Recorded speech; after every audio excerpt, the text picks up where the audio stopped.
Buddhism really helps me in these human situations that if I'm dealing with somebody who's really, say, angry, I maybe don't like take that as personal and understand that there are things unseen that I do not know about.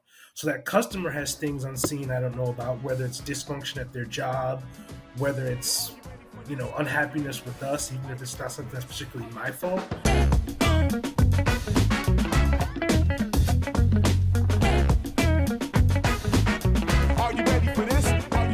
What's up, lifers, and welcome to the Daily Standup with Lifetime Value, where we're giving you fresh new customer success ideas every single day. I got my man JP with us. JP, you want to say hi? Now I'm stay at home because I'm fully remote. That's a t-shirt. That's it. The dude in a wife beater sitting in bed with his laptop. Yeah. Nah, I'm going to stay at home because I'm fully remote. Yeah. And I'm your host. My name is Dylan Young. JP, it's just you and me, and I got a question for you. Dang. You ready? What is it? Yeah. Hey, you like Buddhism, right? Oh, yeah. Say it again. Say it again. What'd you say? Buddhism. Oh, yeah. I like that. Yeah, I like that. Off the rails already. Talking about shirtless dudes in bed and Buddhism. Stuff's falling off my desk. You talk about all right. All right, you're right. I tried to share responsibility for that. I'm not taking accountability for shirtless dudes ever. Anyway, hey, Buddhism is a fascinating topic. Isn't the right way to put it. I mean, it's a way of life. It's obviously an ancient philosophy. Mm-hmm. You talk about it a lot. I think you bring a lot of, you'll just throw stuff out there in the middle of a conversation that's some stuff from your Buddhism learnings. And so I'm curious to hear from you how you apply the Buddhist learnings or practices to your work life. And I don't know if you have specific examples or if you think about it more at a higher level, but I'd just love to hear your thoughts on this. Well, I'm going to tell you what, I got 3 things. Okay. All right. It's a listicle already. Yeah, I got 3 things. So I would say the first thing, starting point, is it really helps me around expectations. When you understand that like your job cannot make you happy, that is super important. Because if you go to work expecting your job to make you happy, you're gonna be very, very disappointed. Because it's something that we have to do for money. It has challenges. Things are changing constantly. Mm-hmm. We can't go into it expecting the job to give us. There are things that we like about our job, of course, but when I go in and I know that the happiness is an inside job, so I bring happiness to work. I don't go into work expecting happiness to come to me. That's a really powerful expectation switch. Dude, I love that. Because then when the challenges do come up, I'm able to, like, I'm not caught off guard, right? I have more adaptability. You know? Can I ask a question though? I mean, it almost, I know you don't like when I do this because I'm a pessimist. Oh God, yeah, please do it. Default to negativity, and that almost sounded like that's what you were saying though. Of like, your job can't make you happy. I don't know that should inherently make you unhappy though. I think it just inherently has friction to it, and that's why you're there. To help remove that friction and keep things moving along. But I think another way I would say it, and then I'll let you keep going, is, and I'm just rephrasing what you said, make happiness at work a surprise, not the lack thereof. Subscribe. I think fulfillment is actually probably a better word. Okay.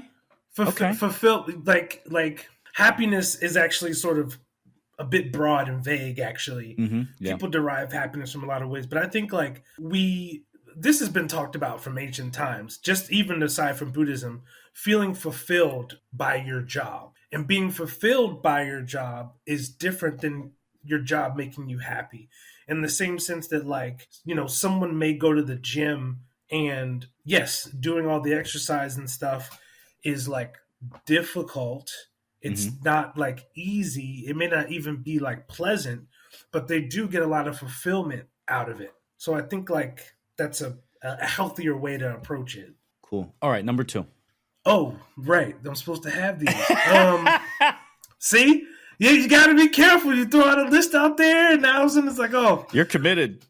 So the second thing is really human interactions, especially like I'm thinking about this, especially in customer success now. We have a lot of customer interactions, and we also have a lot of internal interactions with other people. And so Buddhism really helps me in a sense of I can really understand that I am always going to be working with people. People are unpredictable. People are coming from different places. And when the longer I sort of do this, the more I get used to talking to people who are in different, let's say, states of life. So it's one thing, of course, we know in customer success, we get customers who may be angry sometimes. So when people are angry, they bring a certain energy. And what happens is humans, we're unless we're sociopathic, we usually are empathic to a certain degree. Yeah. Mm-hmm. So if someone brings in the anger energy, you're either going to get angry or you're going to get, maybe you get the flight or fight, you freeze up or you're going to have these other things.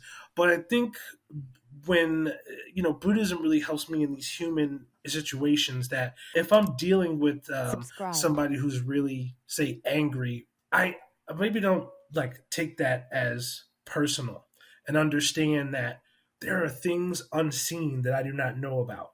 So that customer has things unseen I don't know about, whether it's dysfunction at their job, whether it's, unhappiness with us, even if it's not something that's particularly my fault. Same thing with coworkers. Somebody snaps at me or they have a bad, we're in a fully remote work world. There's really a lot of you just don't know, and you can take things a certain way. So I think if I were to sum it up, it's the ability to have more grace in human interactions.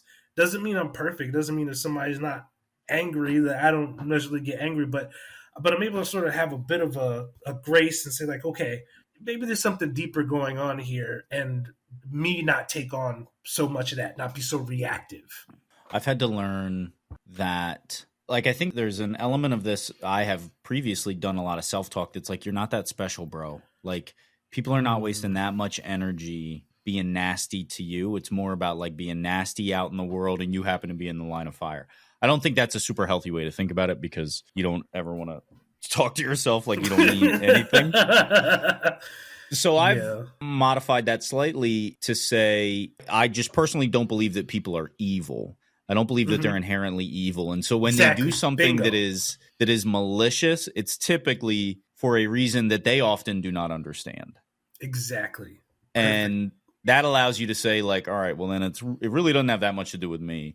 As long as I'm confident in the way I'm carrying myself, then that's less about me than it is about them. And I remember hearing that as a kid. You remember you go home to your parents and you're like, "Mom, Johnny's he's being a real jerk to me." And it turns out he, comes from a real messed up home, and his older brothers are beating the crap out of him. Yeah.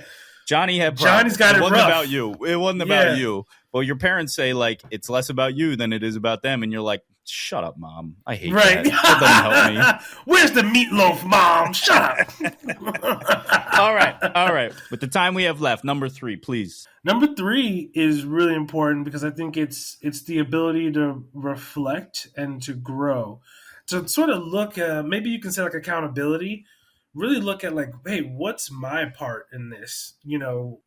I'm human too, right? I just talked about human interactions. What if I bring in an energy where maybe I'm upset or I'm in a certain thing and I don't understand how the way that I'm beginning an interaction could cause a sort of chain of events. And so, that ability to sort of see okay, what's my role in this? How can I be better? The ability to take feedback. Taking feedback is crucial. When you're somebody who cannot take feedback and you're constantly getting defensive, you really hinder your own growth for the sake of your ego, right? You're just and so, I'm not saying, I think there's a misconception that Buddhists just lie down and take everything. I'm not saying you shouldn't,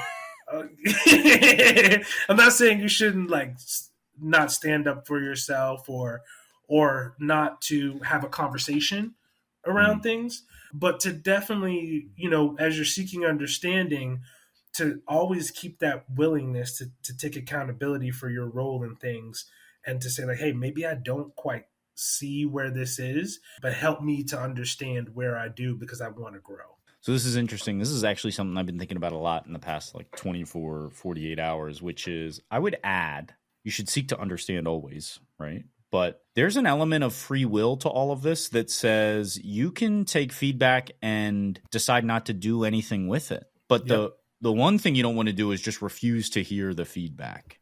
Bingo.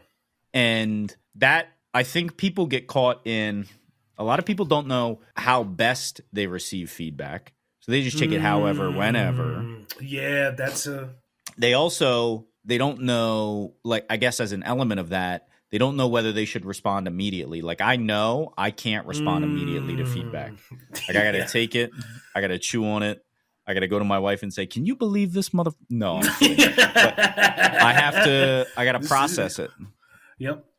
But I also, and that allows me to then say, like, is that something I want to work with? And oftentimes it's no. Like, there's an element of like, no, that's just not the way, like, I prefer to operate, unless it's like I'm being a jerk to somebody or something, right? Like, that's usually pretty easy feedback. But again, that goes back to these values of like, are you confident that you're operating in the world the way in which you'd like to? And I think that's the important piece of the most important element of feedback, is whether it is aligned with those intentions or not. Yep. JP, I love it. That is our time. Let's do this again. I want to hear more about it and your learnings, and when your Buddhism fails you and you just get into a fist fight on the street. You got any of those? Yeah, sometimes these hands are not just for prayer, baby. All right. Until next time, buddy.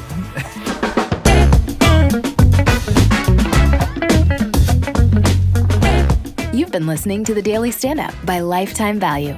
Please note that the views expressed in these conversations are attributed only to those individuals on this recording and do not necessarily reflect the views and opinions of their respective employers. For all general inquiries, please reach out via email to hello@lifetimevaluemedia.com. To learn more about advertising on the Daily Standup and the Lifetime Value Media Network, please reach out via email to advertising@lifetimevaluemedia.com. Find us on YouTube at Lifetime Value, and find us on the socials at Lifetime Value Media. Until next time.